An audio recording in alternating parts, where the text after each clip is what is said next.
Good morning. On a foggy Good San morning. Antonio morning, we're going to talk about the Fort Sam Houston Memorial Service Detachment. Before we get started, product of the San Antonio Coalition for Veterans and Families, SACVF. Our mission is the immediate assistance for homeless vets. You can help us if you hit the like button and subscribe to our channel. We're very fortunate today. Our guest speaker is Jackie Jones, commander of the flight. We're going to hear more from her. Um, Background, the Memorial Service Detachment formed in 1991 by members of the Veterans of Greater San Antonio area. Um, I was amazed. I was stationed at Fort Sam way back when, and this didn't exist. They ensure that veterans buried at Fort Sam receive all the military honors that they are due. 5 squads, one for each workday of the week. Um, 50,000 funerals by 2026. That's an amazing number. All services performed um, by the detachment and free of charge. This is a nonprofit organization. And anybody interested in learning more, their homepage, and I found an excellent Q&A on their homepage, so I included the QR for that. So, without further ado, good morning. Good morning. Jackie, you're a veteran. Correct. Okay. Um, how did you get involved with all this? This is not something someone just bumps into. It kind of is. Sadly, I was attending a funeral service for a friend of mine's father who had passed away, and he was interred over at Fort Sam Houston National Cemetery. And I noticed that the honor guard that was providing the rifle volleys. And actually, on that instance, they actually did the folding of the flag and the presentation of the flag as well. But they weren't from the traditional honor guards. It wasn't a full army. It wasn't Air Force. It wasn't Marines. It wasn't the Navy. And I thought to myself, who is this group of people, and where did they come from? After the service, I spoke with my friend, who's the daughter of Arturo, who was buried there. And I said, who are those guys? Where do they come from? Are they a VFW? Was it from your dad's, American Legion? What is this group? And she said she wasn't really sure, but she knew a few of the members. So she actually reached out to the commander at the time, who was Manny Mendoza. He had been the commander for the past 7 years prior to me joining. And he called me and I said, tell me more about this. And so he kind of explained the whole history that most veterans don't receive the full honors. They just receive the flag folding and taps from 2 to 3 members of their services honor guard. And in the 90s, a group of veterans said, that's not enough. Every veteran should receive the full show. They should get the rifle volleys. Taps should be played live if at all possible. Um, and it just, I mean, it grew from there. It started with a small group. He said, hey, we need people on Tuesday squad. How does that sound? Come out on Tuesday at 9 a.m. And I showed up on Tuesday, and I've been coming almost every Tuesday since. And that was 2 years ago. Wonderful, wonderful. Now, takes a lot of gumption to be in charge. So, what drove you to? Like I said, Manny had been doing it for, well, I guess it was about 5 or 6 years when I started. I wanted to be as involved as I could. I came, like I said, almost every Tuesday that I possibly could, learned as much as I could, and was asked by a fellow member who was doing the adjutant or secretarial work if I was interested in helping him out with that. And I said, absolutely. So I started doing a lot of the paperwork, learning more about the organization. And Manny said, I am retiring. I've been doing this for many years. It is time for me to step back and spend more time with my family. We need someone who's going to take over commandership. And between he and I, we tried to find someone who'd been doing it much longer. The minimum required per our bylaws was you have to be active for 2 years prior to seeking to be the commander.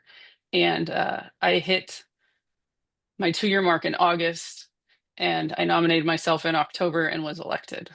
Oh, nice. Now, not So everyone's familiar with what military honors are. Can you give a brief explanation? yeah, so when veterans pass away, uh, the funeral homes work directly with the cemetery representatives and administration to get everything scheduled. I don't know all of the very specifics on who receives the full honors, but it's typically a retiree that met a certain rank prior to the retirement. Certain individuals that may not have retired but earned um, certain awards, Purple Heart recipients, Bronze Star, things of that nature. And then I do know that anybody that passes while on an active status will receive the full honors. Sure. And that typically would include the honor guard from their branch of service, the full team with rifles, the flag folding, and the playing of taps. In some instances, they also get pallbearers to help move the casket from the hearse to the shelter where the services are being rendered. Um, those of us like myself that didn't retire, I only did 11 years. When I found Right. out that I'm eligible to be buried in National Cemetery. the full honors, it would Yeah. just be the flag folding and taps. Yeah. And so that's kind of personal to me and my husband as well. He did 10 years and wouldn't receive that either. Good. And a person can check this with their funeral arrangements. They work this Absolutely. out. They're very good in Absolutely. San Antonio because Military Very City good. is very familiar. So, Yes. okay. Now, you mentioned the Tuesday team. How many teams do you have? So we have 5 teams, one for each day of the week. There's anywhere between 18 and 20 individuals on each. We call them the squads. So we have Monday squad, Tuesday squad, so on and so forth. Uh, Overall, we have, I think right now we're at 94, 95 active volunteers. Wow. Um, we hope that every day of the week we have the 7 riflemen or women, rifle people, a flag bearer, someone to play taps, and then we have the squad leader and assistant squad leader assisting. So 10 to 12 for any given day is what we would say like a full line. There are times, of course, people have medical appointments, family things, people take vacation. Most of our individuals are retired and they do travel and do a lot of extra things as well. So the more the merrier so that we can alternate. It's also fabulous on the days where in the summer when it's 110 degrees out, if we have enough people, we can take turns doing the services. We can sometimes have a very busy schedule. Services are scheduled at the cemetery every 15 minutes. So there are times if we have 4 in a row, back to back to back, we wouldn't get a break. But with the extra personnel, we can take turns. One can stay on the bus in the air conditioning and drink some water while the other ones Mhm. are performing and so on and so forth. On a typical day, how many funerals do you do? I would say average is anywhere between 5 and 10. There are days, I want to say Friday squad had our highest number and they did 17 or 18 in one day. That's amazing. Just amazing. And the enormity of the National Cemetery is amazing. It is massive. The more I'm learning, the more information, and it's just amazing what all the people do to make sure that our veterans are placed where they belong. So if someone was interested in being involved with this, what would they do?